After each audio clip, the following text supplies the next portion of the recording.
Okay, I have actually two questions.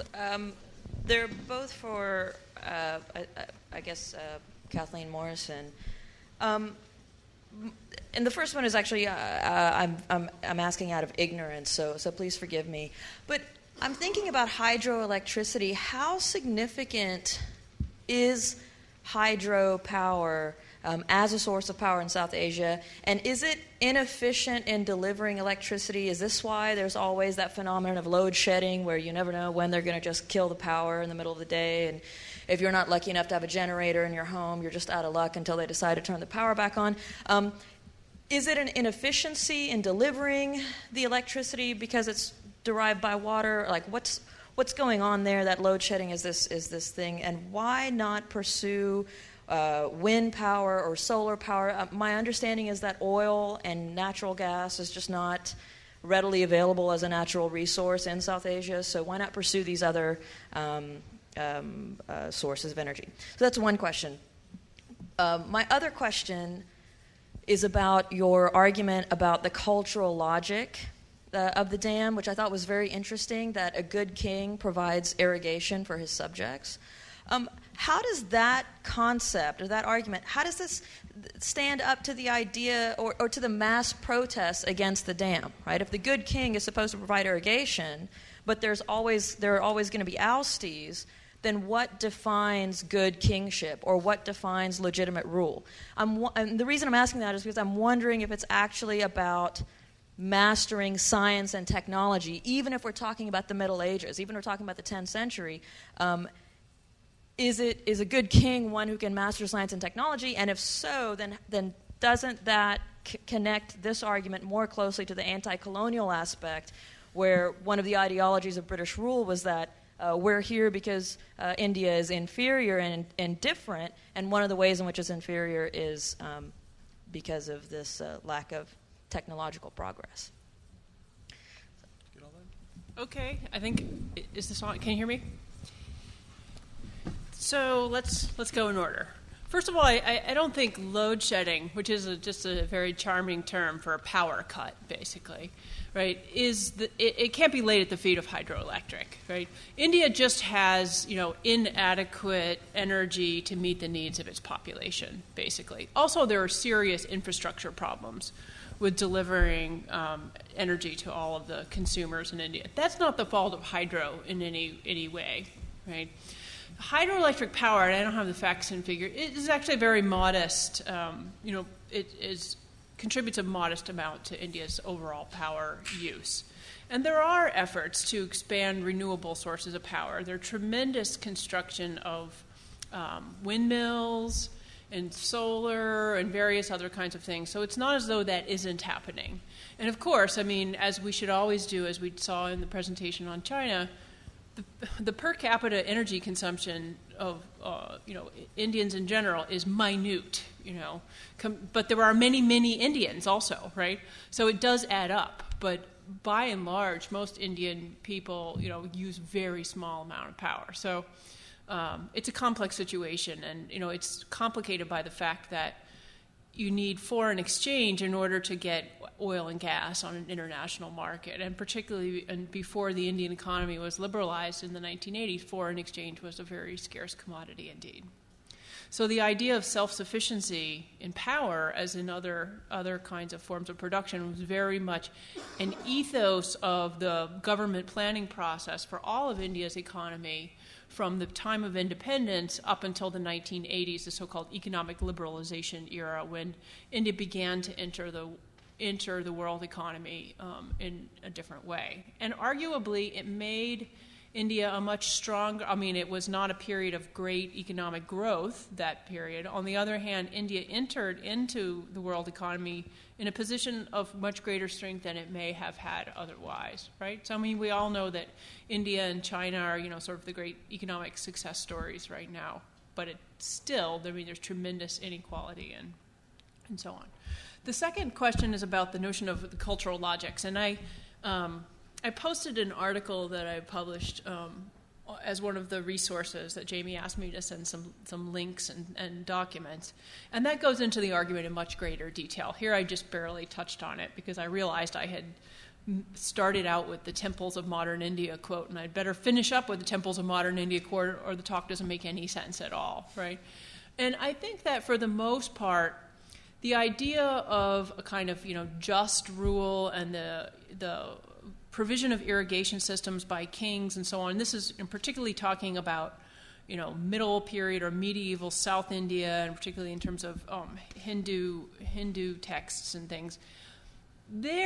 It's not that kings need to master science and tech. That's not the issue at all. But I think that then, as always, not all people are created equal. So what kind of water is being provided, what forms of irrigation are being provided is very much at issue.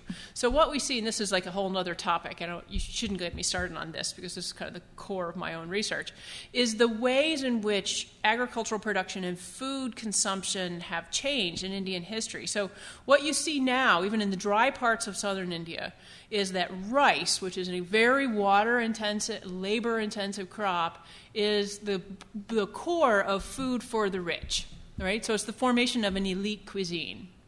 So if you go to Udupi Palace on Devon and have some nice South Indian food, it will all be rice-based, and it will be very wet, almost like a rice patty, you might say, right? So there's a kind of development of an elite cuisine that happens historically sometime around the first millennium AD or so. That's what I'm working on right now. However, most people in the dry parts of South India don't eat rice on a daily basis. They eat sorghum and other millets, right? These are very hardy, dry grains that can be produced with rain-fed agriculture, not with irrigation, really. And so there's a huge gap between who's growing what, who's eating what, and who's provided with irrigation. That's not dissimilar. I mean, that's still the case, really. Although things change when you start to get railroads and trucks and so on, and food moves around. But in many ways, and of course the 16th century is not the same as the 21st century. I'm not saying it is. But there are kind of amazing cultural resonances that go on. And things just get, added on to. So the kind of notion about progress and science and technology, that's very much part of the modernist project that comes with the 20th century. And there's no question about that, right? But I think that there is, even for Nehru, a kind of an echo. I mean, Nehru knew his history. Really, there's a kind of sense of how a ruler behaves, what this kind of and he's from Kashmir, way up in the north. He's not thinking I need to be a South Indian king, right? There's a kind of sense of the responsibilities of a ruler, and building of a reservoir in a lot of these older texts is one of the sort of 7 most exemplary deeds a person can do in your life, and those are things like building a temple, having a son, finding buried treasure, that's my favorite, building a reservoir, writing a literary work, and so on. These are the things which are sometimes referred to as the 7-fold progeny, the things that will live on after you, right? Of course, they're only for men, and you notice that they don't actually have the sons or build the reservoirs. So there's a kind of, there's a power dimension even in that, you might say.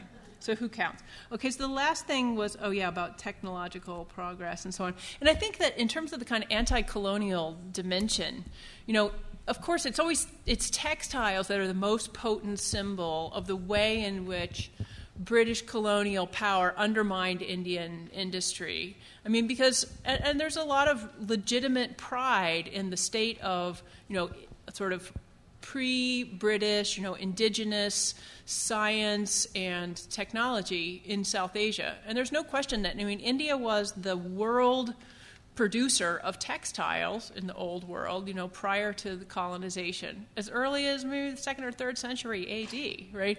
So they were producing all these kinds of amazing textiles, trading them all around the world, and there's no question that industry was basically dismantled by the British.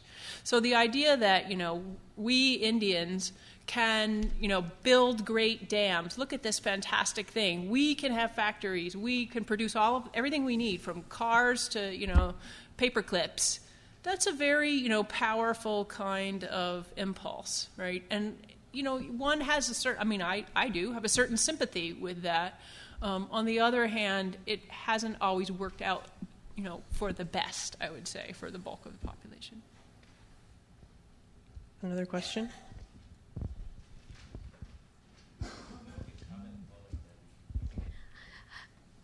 Two summers ago, I spent a lot of time reading biographies of FDR and Eleanor Roosevelt, and one after the other. And when you read those, there's some of the same idea about what dams could bring to a country. And I remember reading about Eleanor and thinking that it's like creating something out of nothing, creating wealth, a water supply, an electrical supply, jobs, all sorts of things that, almost like, why didn't anyone think of this before? We can bring things to people, say people in the Appalachians, the TVA project. And I'm wondering, is there any connection between that? Is it the technology that is developed, or does Nehru get some, is he think of what FDR has done in these huge projects in the U.S. and maybe, and I don't know if they're happening other places in the world, but it's almost as though it's one of the strategies to get out of the depression. Let's create these huge projects, and it reminded me of that when you talked about Nehru. It was an international scene, right? So the first big dam project in India was in Bengal, and it was modeled precisely on the TVA. And Indian engineers went to Tennessee, TVA engineers came back, and I think I showed a picture actually on the Bakra Dam, and I probably was going too fast to mention, of one of the chief engineers, Harvey Slocum, who was an American engineer. So there was certainly, there's this international world of engineers who are building all of these kinds of dams, for sure. So it's not as though this was something that was, cooked up in Nehru's mind independently. It was definitely something that was going on all over the place. And, one thing that always really strikes me about dams in India, despite the fact of really significant protests, and I don't want to, underestimate that, because the power of these protest movement is really impressive, right? On the other hand, dams are huge tourist attractions as well. You go on any government-run tourism trip in the region where I work, where there's a UNESCO World Heritage archaeological site, it's fantastic. You always end up at the Tungabhadra Dam at the end, right? It's part of the attraction. But you know what? Like the Hoover Dam is a huge tourist attraction here too. And particularly for a certain generation, like my grandparents' generation, the Hoover Dam, they always wanted to take me to the Hoover Dam, actually, because it was just like a marvel of the modern world. And what's really been interesting is like this restudy of the Bakra Nangal project that I cited several things from, is that even some of the, what we're seeing as the real successes of it have turned out to not be always of very lasting value. So provision of water for irrigation, that's one of the top priorities there. And there's huge problems with water logging, salinization, and so on.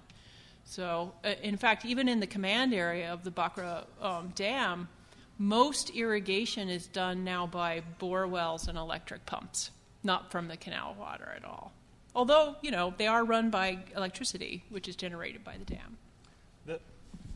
The phenomenon of other nations coming to learn from the U.S., certainly in India, also in Turkey in particular, and Kemal Ataturk, the first leader of modern Turkey, contemporary of Nehru, there was exchange between those two countries on dam building technology, and a lot of the students came to the U.S. and the engineers came here. If you look at the presidents and prime ministers of Turkey, there's a surprisingly high proportion of water engineers who became presidents and prime ministers of Turkey, and that just sort of drives the whole mentality of the country. Back to the question a couple seconds ago about hydropower and its role in energy grids and then renewables. Certainly in Turkey and in lots of other places, the power. Okay, dams and reservoirs, these big ones, tend to get built in places where nobody lives, or few people live in comparison to the dense urban populations where most of the energy is consumed. So certainly in Turkey, most of the energy that is produced in the southeast part of the country, which is not as densely populated, most of that energy is channeled off through the electric grid to eastern Turkey, western Turkey, to Istanbul and the other main cities there. And so the local population who sees all this electricity being produced doesn't get any of it, and there continue to be electricity shortages even at homes 2 feet away from the dams, which is strange in itself. That goes to the need for creation of electric grids, which is a problem here in our own country as we look to expand renewable energy production, particularly from wind and solar. Windy places or big open places with lots of sunshine are not where the electric grids are today. The electric grids tend to follow rivers and railroad lines because that's where people live. I mean, they're all sort of in the same place. It's the problem here, it's the problem in Turkey, it's the problem in lots of other places that want to expand renewable energy production. They first need an electric grid to hook those wind turbines up to. So, I just want to add something on that too. Is just one of the things about hydropower is that because you have, for large projects, you have this reservoir that essentially acts as a battery, and when you talk to utilities, that can be extremely valuable for load balancing. So I know in the region where I come from, out in the Pacific Northwest, we're getting close to maxed out on what we can do with wind power, because when the wind dissipates, you have to find a way to balance that load, and hydropower can be incredibly effective at doing that. And one of the questions that I had on the materials that I put together here that I think leads to an interesting discussion on this topic as we think about different types of energy sources is on this section on energy production. I ask, how do different fuel sources for energy production relate to the operational and logistical requirements of managing an energy portfolio? So, what are the challenges of, you have a certain percentage in hydro, you have a certain percentage in wind energy, and if you want to increase one over the other, what does that mean in terms of being able to, develop a balanced portfolio on this stuff? This is more like a comment because, first of all, I thank all the three panelists here for their excellent presentations. Born in India and raised in India, I just can't refrain from making some comments. Kathleen, excellent presentation. About Nehru, calling the Bhakranangal Dam as the temple that he would like to worship. There is a Sanskrit word, I'm sure you know this is called mandir, that is temple. And believe it or not, in Vedic literature, for a place to ease, it's called Avishkar Mandir. I mean, it's great connotation. Where you go to ease yourself in the morning is called a mandir also. Like that, even the temples of learning or schools are called mandirs. So being an Indian, perhaps he must have connotated, a synagogue is also as a temple, I understand. So it is not so much of not unsecular or anything like that. So that's, I think, in his own way of thinking, he said, hey, this is the ultimate for me. This is it. This is my temple. I'm going to pray for it for the welfare of the society. That's the way I think he interpreted that one. And the other comment is, you talked about dams, and recently there is a surge of interest in small dams, like check dams they're called. There are several places in India which are turned to be arid. They are now just blossoming because these little check dams in rural areas, some NGOs and some of my friends are doing tremendously good work. They're stopping the flow of the water, and then in a nice way, in an engineeringly designed way, so that water could be used for the local area to grow crops. And people in one village particularly, it's a classic tale, how water came back. And in this village, there are now lakhiyers, they call them. They earn more than a lakh of rupees, 100,000 rupees. They come back instead of digging ditches in the cities. So there is a place for these little check dams in these villages that they're working at a very large scale. Third, a comment about load shutdown you mentioned. That's a word that is commonly used in India. And there are reasons for that. Because you see, in government, many states, as you know, the government has given free electricity to the farmers. So when something is free, you know what you do with it. There is exuberance of spending that. And also, there is thievery. People steal power. And this is a corruption. And also, there are transmission losses more than 30%. I mean, some rates it was up to 50, 60% in certain areas. So there are all the causes for load shutdown, not so much about the technology involved in, this can be corrected by proper maintenance and operations. By the way, in Westmont, there's a better restaurant than Udupi and Diwan. You can try the food there in Westmont, the Sri restaurant. But besides my masala dosa, my wife makes, that's the best one. Which one is that? Sorry? That is Sri restaurant. I haven't tried that. In Westmont. Thank you. So the small dams are interesting as we sit here in a room full of rain barrels, which are in many ways a similar mentality. And tomorrow we'll talk about green infrastructure a little bit for stormwater management.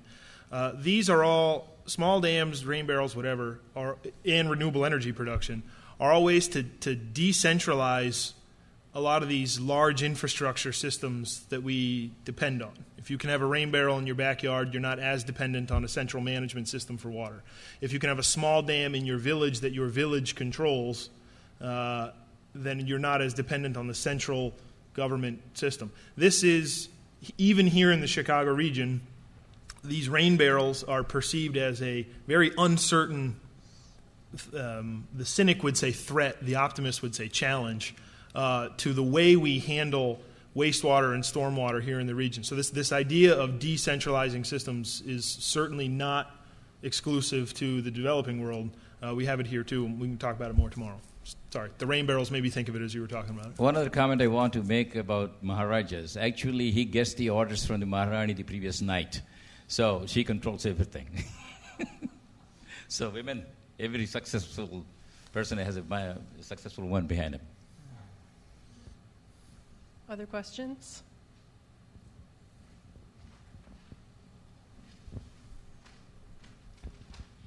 Thank you so much for your presentations. They were just amazing and very thought-provoking. I wanted to ask about the diversion of water from the Yangtze north and what you thought were the costs and benefits of that. I just learned about it yesterday, so it was brought up. Has it started, and what do you perceive to be the costs and benefits? Yeah, so they have started this this water diversion to the north, first with the eastern route, and then the Three Gorges Reservoir is actually in part a storage reservoir for the central diversion project to the north. In terms of the cost of this project, I mean, it's a massive water transfer system, and I think one of the things that I look at when I think about just how things are evolving there is thinking back to our own country and what's been done in California with our own massive water diversion projects, and have had some significant societal benefits in terms of agricultural production and diversity of food sources. But they come, if you look at those rivers in California and the way the whole system's been plumbed, it comes at a tremendous cost to natural river systems, the biota that depend on those, and so I don't think I have an easy answer for this, but I think it is informative to look at some of the history in our own country of where these things have been done. Not even as far away as California. Well, yeah. We 110 years ago diverted the Great Lakes into the Mississippi River right here in Chicago, and we'll talk about that tomorrow. Just remember that every problem starts as a solution, right? And so we need to talk about the context in which those decisions get made and the lack perhaps of foresight. I mean, of course, in hindsight, it looks like lack of foresight, but why those decisions are made at the time and how to improve and make the decision-making process a little more holistic and long-term thinking and inclusive. So, come back tomorrow. I have many, but I'll hold it to a couple. One, you mentioned that the Three Gorges was trying to meet all four goals, and it's very rare that a dam system and reservoir system would try to do all four of, navigation, hydropower, irrigation, and what was the fourth one? Water storage. Yeah, let's see, flood control. And now you're even talking about major diversion as well. How do you really? Is it proving to be able to do all of those things or not? I mean, yeah, they are having, they have been, operating the project and been, successful in meeting several of those needs. I mean, it's a question of trade-offs, because for you to produce hydropower, you need to have as much head as possible. So you want the reservoir as high as possible. When the reservoir is low, you have less head. your hydropower production efficiency is much lower. So, but during the spring, the late spring flood pulse, you want to keep the reservoir low so you can capture that flood pulse. So, yes, you're able to do these different things, but, just illustrating with that example, that's, one way that you do have to make some trade-offs in these different things, and that's why, a lot of facilities are often constructed to, optimize one thing, and maybe two, but this one they've attempted to really do all four of those things. Another question that I had is that I was struck by how in the Tigris and Euphrates in Turkey and also in the Yangtze River and also in India, these dams are being built in very active tectonic zones.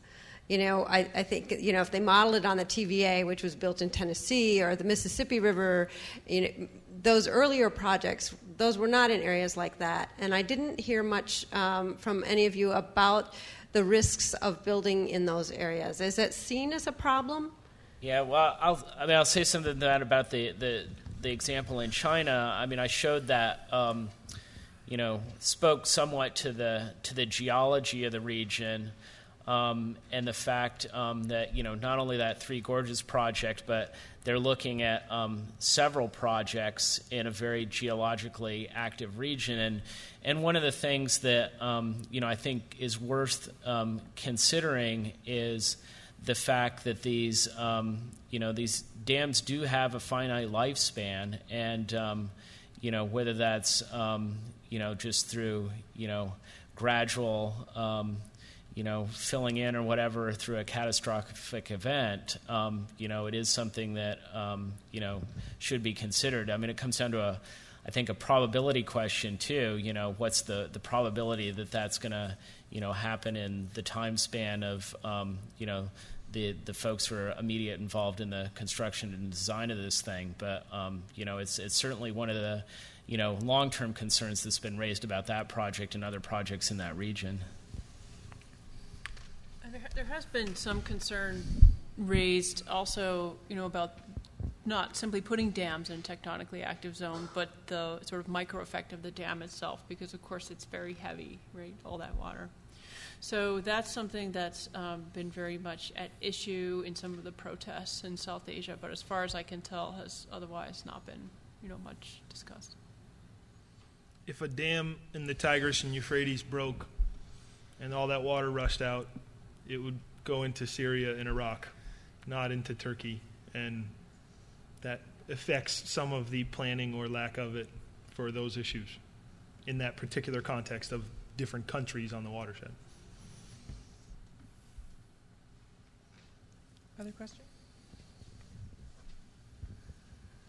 Two questions. One sort of getting to Catherine's point. I understood as they were finally completing the locks on the Yangtze River, there was a considerable engineering question about whether that water could actually be held back, and they weren't sure those weren't going to break almost immediately. And that was reported on Discovery Channel. I don't hold it to be the most reliable reporter in the world, but I wondered about that and whether that was accurately reported. And then the other thing I had read is that environmentalists around the world were very concerned that because of the amount of water the Three Gorges Dam was backing up, it could in fact change climate around the world. And I wondered if we had any evidence of that at this point. Boy, so I don't have direct knowledge of that, that last question, but just, backing up to the previous one, this is a concrete gravity dam, which basically means the mass of the dam holds back the water. Tremendously large reservoir that's behind that dam. There has been some localized issues with landslides and whatnot, but so far the the evaluations that have been done that I've reviewed have suggested that the dam, is designed appropriately, for the situation, barring, what happens in the long term.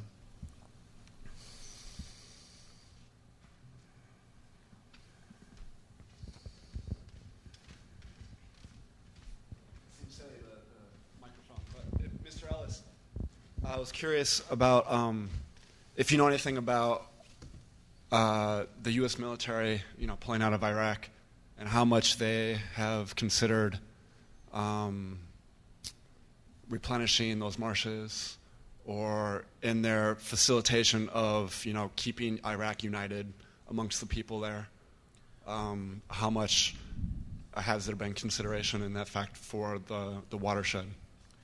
I don't know about the U.S. military, but USAID has been working very actively with the Iraqi Ministry of Agriculture on getting agriculture, not necessarily in the marshes, but in broader Iraq, closer to Baghdad, getting farms and canals and everything up and running again. The problem there is that as those farms produce more and more agricultural goods for export, which has actually been the Iraqi model of agricultural production since the 60s and 70s. They export cotton and wheat and rice and stuff to Europe and other places.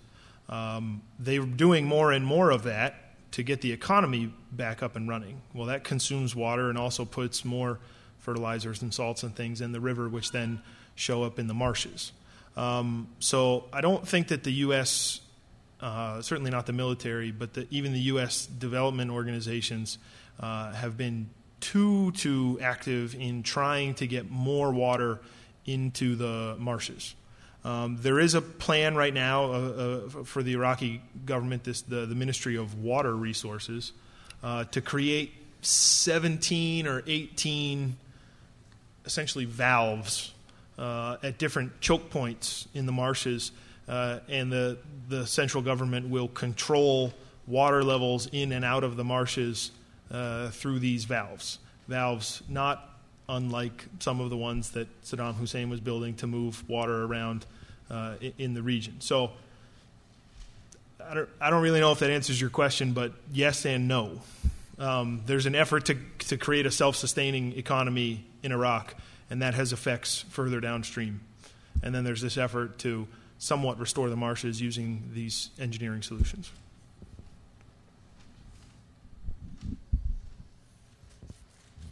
A question about the methodology of your own work and the availability of sources. Those of us who have done, historical research usually do it, of course, in print sources of various sorts, and its social, political, cultural history, etc. Ms. Morrison, especially, and all of you, I'm sure, do this. How do you get at what are some of the new techniques that you've had to learn with satellite imagery and other methods? What's the nature of some of the sources you're working with? And are any of those accessible to kids? If we want to work with primary sources. The work that I've done, includes the kind of, traditional historical work with archives and documents. And of course, that always is available, right, for kids as well. But the other sort of unusual, I guess, dimension of the work that I've done is that it's archaeological. So we've done systematic archaeological surveys, which is basically walking around and documenting structures on the ground. And then I've also done studies of past vegetation by looking at pollen grains from stratified sediment context, mostly from the reservoirs themselves. So by taking these long sediment cores to reconstruct the past vegetation. And then also reconstructing erosional regimes by doing sedimentological kinds of studies in reservoirs and elsewhere as well. So we've done a lot of coring of reservoirs and looking at grain size analysis and things like that, because you can see, you can map the kind of pattern of how a reservoir fills in with silt, because as fast-moving water carries larger particles, so there's typically a kind of a pattern where there's gravel and larger rocks around the outside, and then sand, and then silt right up against the dam itself. So we've mapped out those size distributions at different depths to look at how it's changed through time. We also do use satellite imagery, and for kids, I can, things obviously like Google Earth are so super easy to use. And in my field, I mean, even those of us, it's my grad students who do all the fancy satellite stuff. I'm not at all good at that. So I just use Google Earth myself, I mean, because it's quite simple. But there are, ways in which you can talk about, like, say, the environmental effects of holding back water and things like that, even with kids. I mean, if you're an environmental science teacher, maybe things like particle sizes and water flows. I mean, that you can do that in a puddle, really. I mean, if you just start to look around and notice. And then, also I have a 7-year-old son, so I'm totally unqualified to talk about teaching, younger kids, except that I have a 7-year-old son. And, we visited a dam in California, and there's a hatchery there. So we went to see the hatchery and watch the fish on the fish ladders, And then we talked about, decommissioning dams and what about salmon moving upstream and, what are the rights of the salmon versus the rights of the people. And, even I like to think I have a smart 7-year-old, but I mean, even, someone of that age, he was really into those questions, and thought about it. And I think it was a significant thing.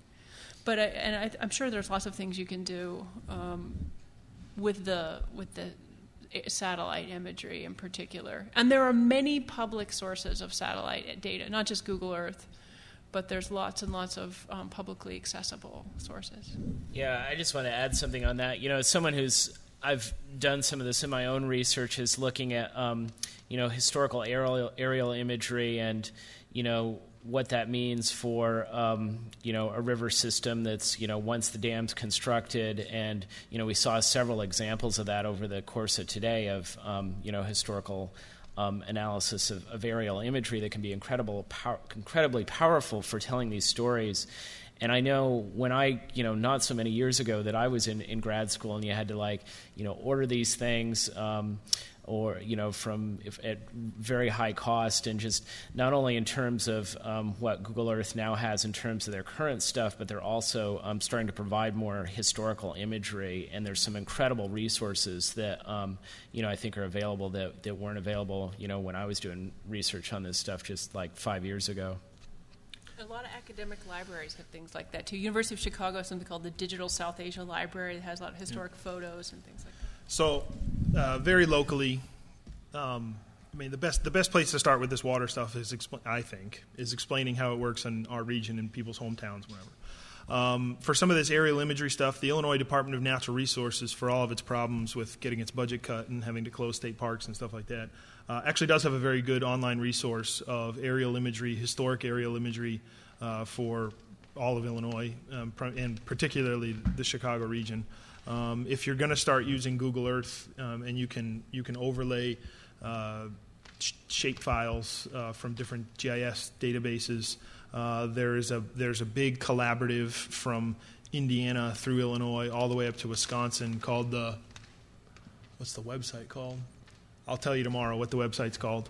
That has all of the shape files you would need for rivers, aquifers, wetlands, parks, urban spaces, everything. You can download it all, and you can then lay those files right onto the basic Google Earth template and actually start playing with that stuff. So those resources are out there, and kids learn it really quick. You have somebody come in and talk about how to put shape files into Google Earth, and in 5 minutes they're going to be blowing you out of the water, right? Now, the project that I was doing in my master's degree was really a critical interpretation of the rhetoric that was driving decision making, because I looked at congressional records and testimonies, and there was no science or no environmental history being used to justify putting money into different projects in the Middle East in terms of water. It was all rhetoric from politically connected environmental groups sometimes, or politically connected elites or whatever. So mine was really an interpretation of what the stories were out in the media, and that's all available too. The problem is a lot of people will read the first story they come across, believe it, and go from there, as opposed to trying to connect the pieces and looking at the entire system. So I will make a point of tomorrow in my presentation about Chicago regional stuff, showing these websites, because I think we're on Wi-Fi here, so I can pull them right up and and we can do that at the end of the presentation tomorrow. Great. Well, I think that's a great question to wrap up this afternoon's last session. I'd like to, again, thank all of our panelists for a wonderful discussion this afternoon.